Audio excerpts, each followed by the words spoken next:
Today I want to go over the contents of a good full-size vehicle recovery bag.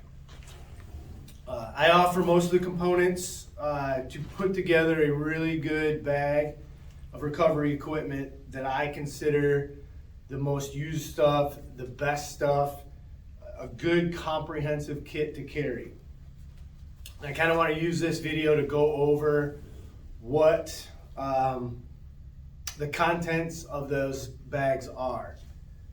First of all, we'll start with the bag itself. Mesh bag, kind of oversized, not super huge, but not small. You want a good sized bag that can carry the basics, but also if you want to carry some extras, you want an extra 100 foot of winch rope, you can go ahead and throw it in there. It's going to fit in there. You want an extra 30 foot kinetic rope, you can go ahead and throw it in there. You know, you want to put an extra waterproof jacket in there or an extra pair of boots, you can go ahead and do that. So make sure that your bag that you start out with isn't too small. Mesh, I like mesh for full-size rigs, ATVs, or a bag that you're going to leave in the back of a rig, back of an ATV that's going to get wet a lot, get covered with mud. You're going to want to go with a more of a waterproof bag for that. But I like the mesh for what I do and what I sell, because at the end of the day, you know, it's covered with mud, it's wet, you can throw it in the garage, you can take it inside, let it dry out for a couple days, and then take that gear back out, scrape the mud off. If you have individual gear that has a lot of mud on it, you can wash that, let it dry. But the mesh bag allows everything to breathe, especially in the winter. We do a lot of winter wheeling up here in Alaska, and things will get covered in snow. If you use a strap, your tree saver, and it gets wet snow on it, you throw it back in the bag, and if that bag doesn't breathe, when you get back, you put it in your garage, you're going to end up with a moldy mess. So you want that to breathe at all times, and you know, it's nice oversized for extras. So we got our bag. Let's start going over the contents, and I'm going to start with kind of the go-to things that I use the most of and recommend the most use out of, and then I'll move into the other components that are in the bag that you may not use every trip, but you're going to want to have them things on every trip. So first of all, hard shackle. As the off-road world, as side-by-sides, as recovery moves into lighter gear, rope-based gear, everything's moving away from metal hooks. You know, we know the steel cable on winches, get rid of that crap. Do get the lighter components. It's easier to work with, and a lot of the times it's stronger, easier to clean, easier to deal with all around. So if you're not using rope-based products, some of the stuff, all the stuff other than the hard shackles that I recommend and that I use is rope-based, strap-based, lighter, durable, strong, easy to work with, and a lot of times even cheaper. So about the only thing that I carry metal-wise is a good, high-quality rated shackle. You know, don't get the Chinese stuff. Get the rated. This is a Van Beest. Has the working load limits stamped right on it. They're still fairly inexpensive. You know, 25 bucks get you one of these. This is going to be used for attaching onto your bumper recovery point. Any place that you need a recovery point that you're either going to be pulling on, winching from, that you need attached to the vehicle, your bumper as a recovery point. Even though we have other things rope based, you're still going to want to have at least one of these. Sometimes I recommend two, just to be able to hand out to somebody else on a trail if they need one. Okay, so this is going to get attached to your bumper. Boom, there's your recovery point on your bumper. Rear, front, front bumper, rear bumper. This gets attached to it. So now, soft shackle. These fundamentally place in almost all instances, these are going to replace the hard shackle. Very simple. These things have been around forever. Ancient mariners on the high seas use these, for the thousands of years. These are now the go-to pieces of equipment for off-road recovery. Very, very simple. It's a monkey fist, diamond knot, whatever you want to call it. Boom. When you're attaching two products together, that's what you're going to use now. Basically, it's a shackle. However, the one drawback to this is you cannot attach this around something that is metal that has hard edges. Because it's rope based, you do not want to compromise this by putting it onto a sharp edge. Definitely don't want to have knives around these, because if you nick them and damage them, you will break it if you're pulling on it once they become compromised. So that's where the hard shackle is still in play. You have this on your bumper, on your receiver hitch, unless you have, and there's products now coming out, receiver hitches, toe points on bumpers that are now being made specifically for soft shackles. But we're a couple years out before that becomes the norm on everything. So for right now, you're still using the soft shackle. Boom. Anytime you need to attach kinetic rope, your winch, if you're not using a hook on the end of your winch rope, which I do not, you are hooking it up via the soft shackle. Bang. And remember, with the soft shackle, you always want the knot in the center. You don't want the knot, you don't want to be pulling out here, you don't want that smashed up in there. You want that knot to stay in the center. Nice, good pull. Very handy piece of go-to equipment right there. Must have. I usually recommend one minimum. Usually it's a good idea to have 2, 3. So you're out on a trail, it's better to have multiples than not have enough. And these are relatively inexpensive enough to hand out to others to use. You might lose it in the snow, you might lose it in the mud, but it's going to be a lot easier to find than any of the steel shackles. You drop this in the snow, you drop this in the mud, you're going to be digging for it. These, not so much. Fantastic pieces of gear, absolute must have. So that's the soft shackle. There. Now, keep those, if you have outside pockets on the bag, keep that readily available on the outside pockets. Go-to stuff there. Real quick with the hard shackles, a lot of rigs rolling around in today's world that are leaving these on the receiver hitch or the bumper. Don't do it. People are going to steal them. They're going to vibrate and fall off. Keep these in your bag. Keep this in your rig. You get to the trail, pop them on. Remember, you don't have to tighten this pin all the way. Tighten it, back it off a little bit, because as you use it, the pin will tighten and it becomes hard to get off. Like this is super hard.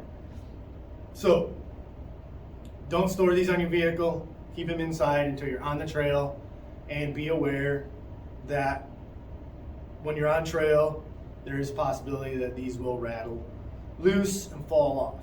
Just like with everything else, you got to keep your eye out. Okay. Now let's get into the contents of the inner bag. First of all, another absolute go-to piece of gear is your tree saver. whatever you go with. There's traditional strap styles, and I now recommend, I now use, or I have been using for the better part of probably 7-8 years, rope-based tree saver. I kept it kind of low. I used it, didn't really talk about using them a whole lot. I've made them in the past for people because tree savers are always controversial. You know, the whole idea is to protect the trails, protect the trees, protect the earth.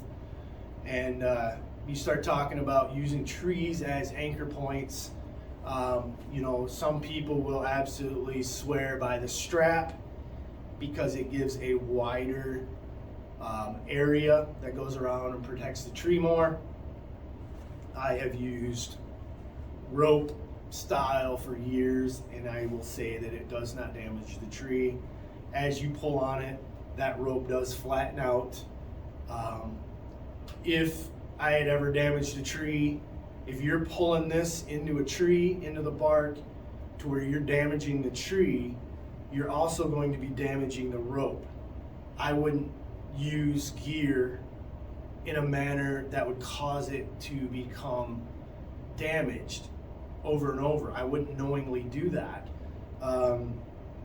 And as I've always used one of these, it's never happened. I've never pulled one off where it's sunk into the tree, caused tree or any sort of damage, because that would have also damaged the rope. And I would have, as soon as that would have happened the first time, I just said, well, this is not a good idea. I'm not going to use this. I would have stuck with the strap style. But my experience is I winch a lot. And I have rope-based tree savers that are 7-8 years old that have hundreds, and I mean hundreds of pulls on them, hard pulls. I used one on television, and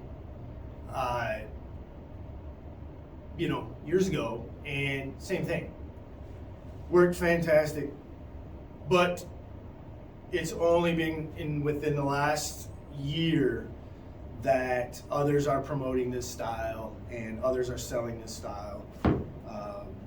These are ones that I make. It's 7/16 giggle pin super rope. Crazy strong. Like I said, they're easy.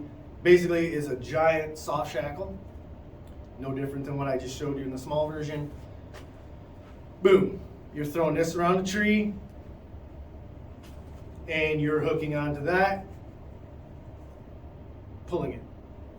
Simple, rugged, easy to use, go-to, absolute go-to piece of gear in the bag.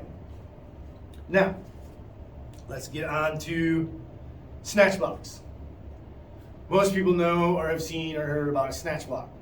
Forget everything that you have known about Snatchbox. Because we're now using recovery rings, snatch rings, some companies call them. Plenty of YouTube videos out there, plenty of other YouTube stars that are cranking out videos talking about these. These have really come on strong in the last couple years. Very strong, you know, this one's, you know, 40,000 pound rated, and many different makers, many different colors, many different sizes. This is the one size that I carry and I have used. I don't necessarily believe in having two different sets of gear for an ATV and a full-size rig. A lot of this gear is absolutely interchangeable between the two. When you start talking rope-based products, lighter weight products, they don't take up as much room. You can smash this stuff down into a small bag for your ATV. But then you can also be carrying the same gear in your full size. So a lot of this stuff can do double duty like that. There's no real reason to buy duplicates of different sizes because most of this stuff is interchangeable. So your snatch ring, you're stuck. You're not confident that your winch is going to pull you out single line. So you're gonna double up to get a little more pulling power out of that winch. This is how you're gonna do it. You're either gonna have your strap style, tree saver, whatever you're using for a tree saver, attached to the tree. You can use your soft shackle to attach to that tree saver, whatever it is. Boom, there's now your snatch block.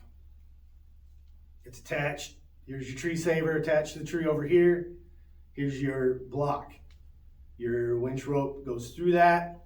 Winch rope. Do not use cable with these. If you're not using winch rope, I highly recommend it. Get away from the cable. Put your winch rope up through that pulley back to the vehicle. Now this will spin on that rope. Double your power pulling you out. Now with the soft shackles, a lot of companies are making them. Same thing, different sizes.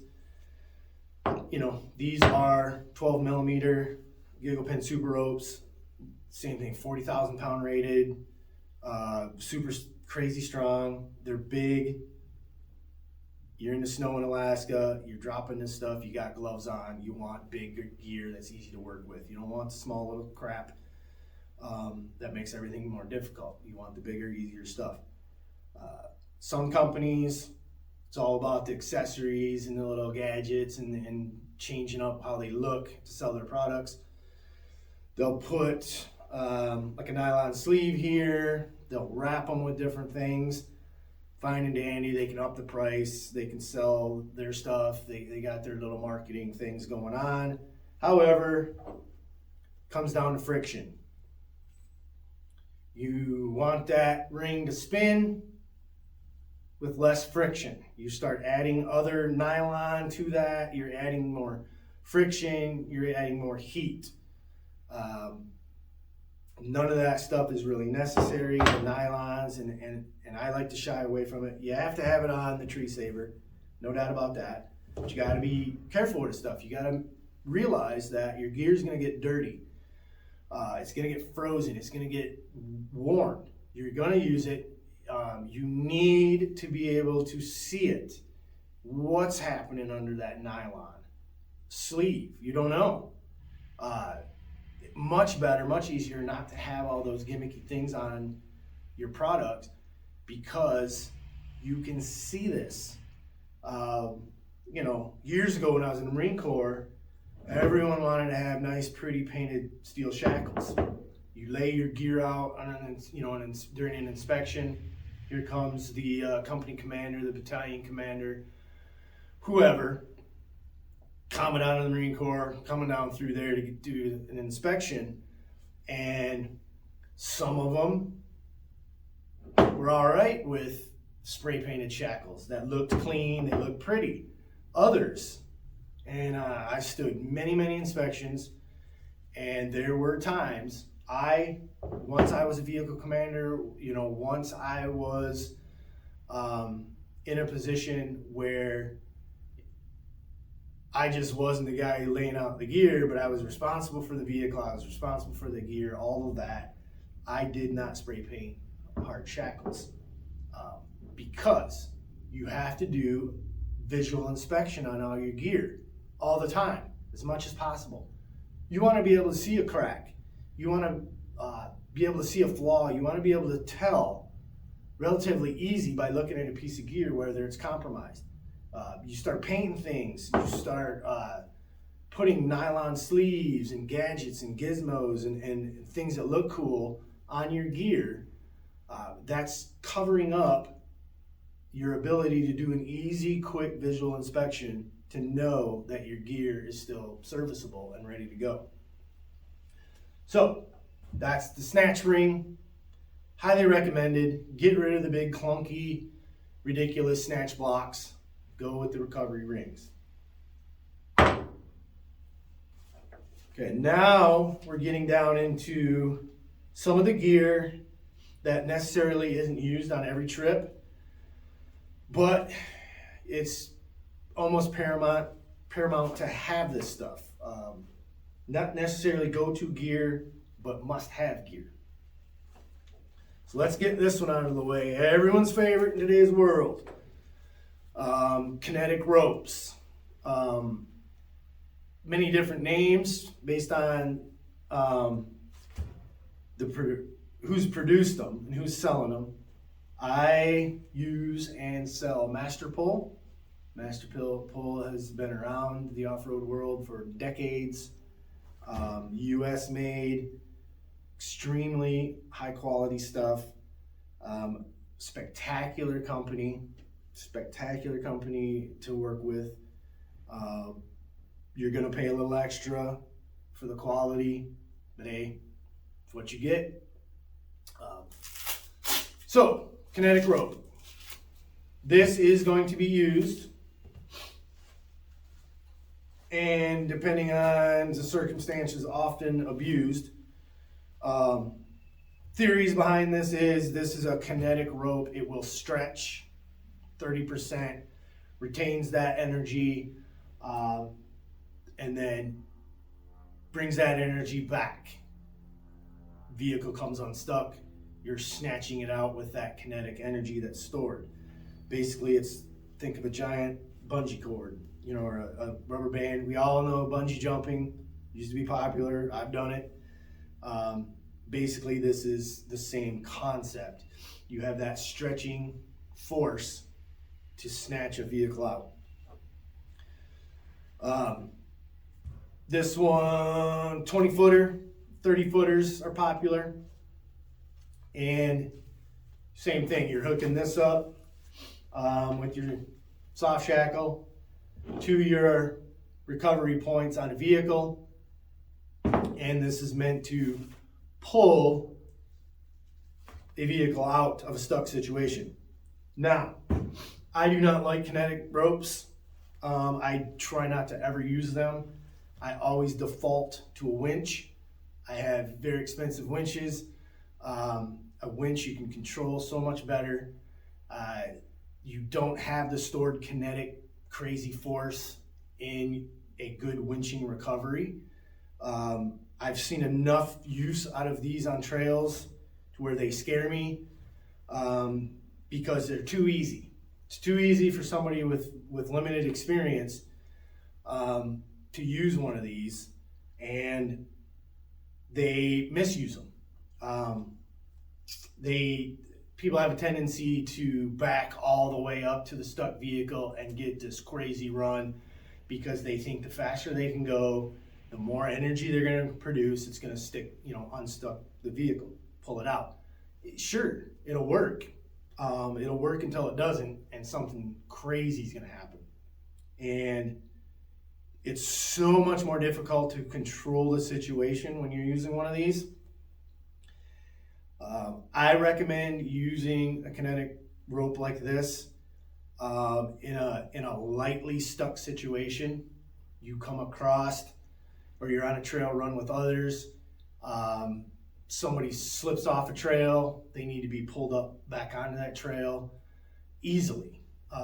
They're stuck lightly in mud or snow, and it's not going to take a lot to get them unstuck.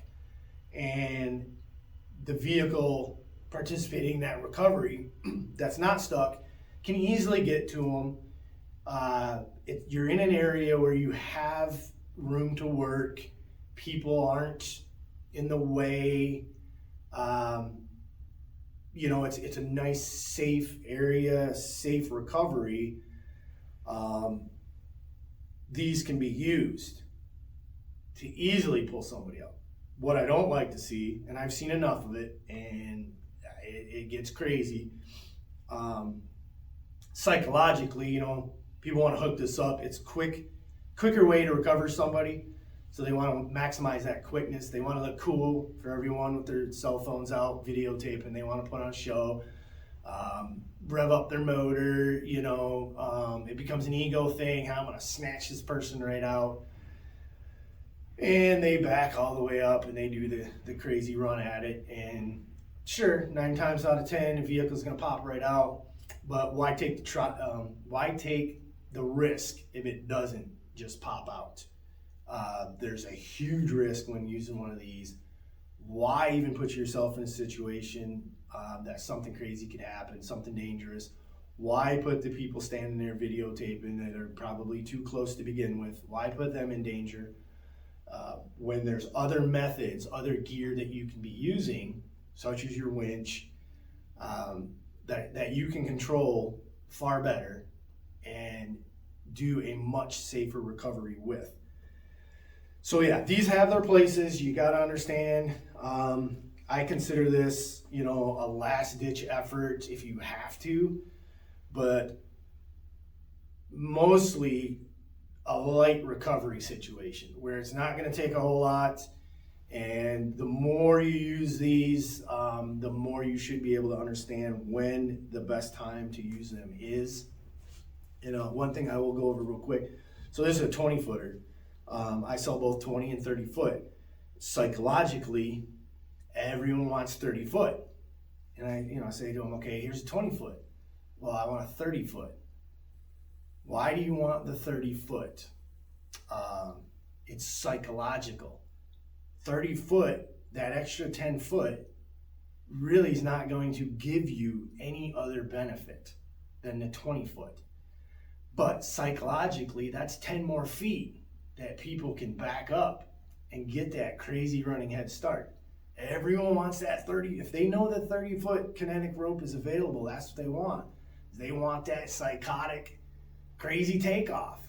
You know, ooh, I got 10 extra feet. That's going to produce so much more power. Jerk whatever vehicle I'm hooked to right out. Absolutely. But be aware, crazy things will probably happen as well. Now, if you were the stuck vehicle, I highly suggest, unless you have lots of experience, confidence on the trail, do not let people just hook to you with a kinetic strap to pull you out. Unless you absolutely know that person, you absolutely trust them, and those people you are confident with have the experience and the knowledge to properly use kinetic. 9 times out of 10, people aren't that knowledgeable, and there's even that small percentage of people that are going to use that kinetic just because they want to jerk your head off while they want to prove a point. They want to, put that show on for the guys with the cameras. They want to do that kinetic strap pullout because it's dramatic. It proves a point. Oh, my rig is bad. Look at this. I can pull you right out. That's all nonsense. Be very, very concerned with that. Somebody wants to hook to you with a kinetic and pull you out. It's your rig. If you're the one who's stuck, don't let other people dictate how you're going to get out. If you have a winch on your rig and you're stuck, absolutely use the winch. Even if you have to go to a tree, whatever, you take control of the situation. You don't want your rig damaged. And if those other people don't agree with that, you probably shouldn't be on the trail with them anyways. It should always be about using the absolute best product that you have at your disposal to get you out in the safest, best way possible. So kinetics are not always the safest, best way, but they are a good product. They do have their place. I do sell them. Like I said, they're not a go-to, but they're a must-have. Okay. With that, we'll go kinetic strap. Okay. All right. Well, why are we doubling up? That doesn't make a whole lot of sense. You got a kinetic rope, why do you need a kinetic strap? For years, before the ropes were popular, my dad had one of these 50 years ago and was using it, a kinetic strap. Now, same thing. It's a strap. Some straps are different. Some are kinetic, meaning it'll stretch. Some straps do not stretch. You have to make sure the straps you're using, whether they're static or dynamic. You can also have, and I'll get to that in a minute, straps that don't stretch. They have their place.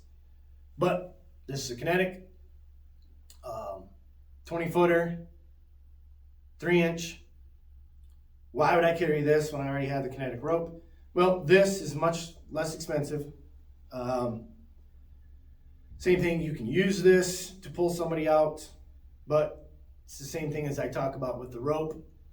Use your winch first. When would you use the kinetic strap? Pulling somebody off the trail back to the trailhead, pulling a vehicle that is tipped over, upright.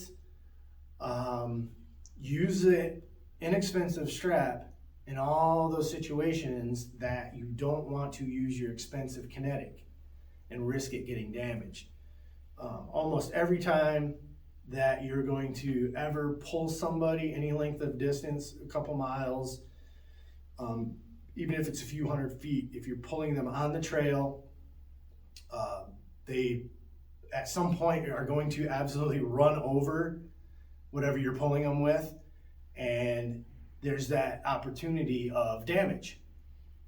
If you're on a tight trail, you go around a corner, your strap, your rope, whatever, there's possibility it's going to rub against the trees as you go around a corner. You don't want your rope in that situation.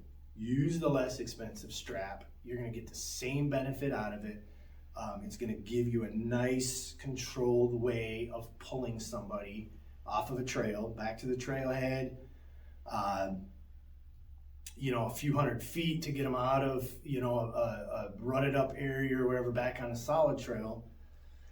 So these, same thing, they do have their place. They're less expensive than the rope, and there's other things you can do with these in a pinch. I'm not going to talk about today, but same thing. They do have their place.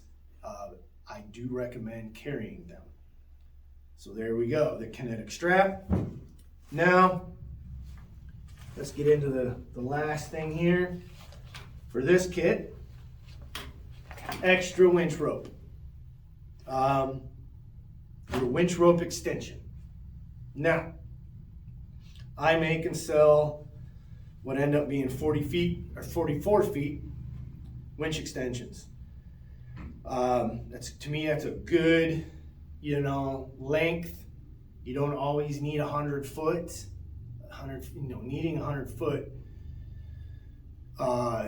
in most places is unnecessary. There are places up here in Alaska, you get into the bigger swamps above tree line, having the 100 foot is going to be super nice.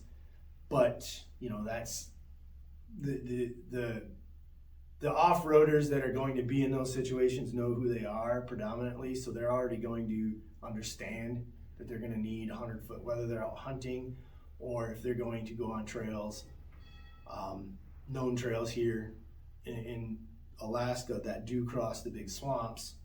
They're going to understand they need 100 footers. Maybe you might need 200 foot extra. 44 feet is a good, 50 feet is good. But basically it's just a chunk of winch rope with your eyes on each end. Same thing, you're going to use your soft shackle for that. If you have a hook on your winch rope, you can hook directly to these.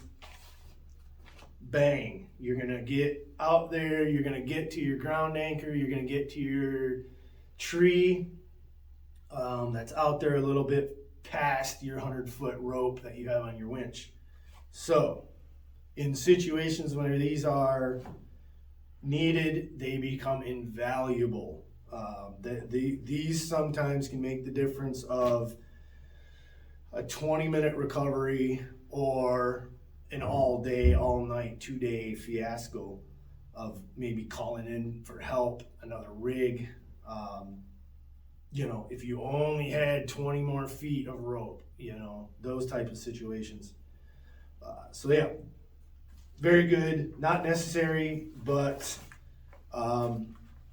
kind of a must-have, sort of like the kinetic strap, the kinetic rope, and all that. So those are the basics. And now we get into another situation here real quick. Make sure you got an oversized bag, because boom, you're on a trail, you're using your gear, it's time to get going, your stuff's all muddy. 9 times out of 10, you're not going to take the time to wind it all back up perfect. You are going to grab it, throw it in your bag, forget about it the rest of the trip until you get home. Days later, you're gonna pull it out and clean it. Okay. Throw the stuff back in there, as you would do, and you're off onto the trail. This is what I consider a basic go-to recovery kit with the basic essentials. Now you can always double some of that stuff up, the soft shackles.